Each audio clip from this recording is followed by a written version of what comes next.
question is, how old does a child have to be before they are consciously able to give their lives to Jesus? Well, I want to tell you something now. I've got grandchildren that are 3 years old that just love Jesus, and they also love Snowy. And Snowy speaks about Jesus all the time. Folks, I want to say something to you to put your minds at ease. You know, sometimes we might lose a little one, and that's happened in my own home. As you know, my little nephew died when he fell off the tractor that I was driving. And I know there are some babies that are maybe even a year old, and they die. Where are they going? They are going to heaven. Okay?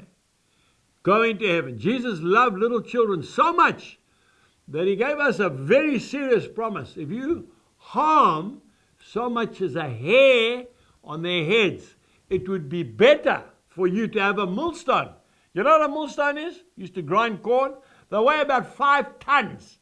A millstone hung around your neck and be cast into the sea. Does that tell you how much Jesus loves little ones?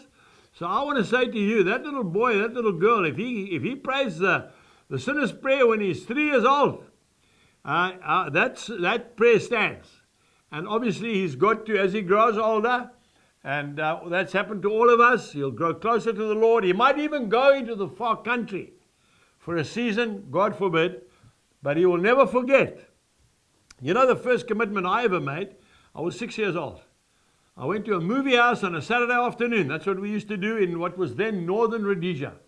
I was in a little town called Ndola. Me and my friend used to go to the movies on a Saturday afternoon.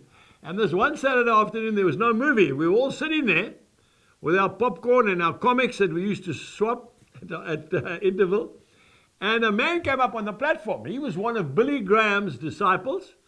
And Billy Graham, I think, was coming to South Africa or maybe to Zambia.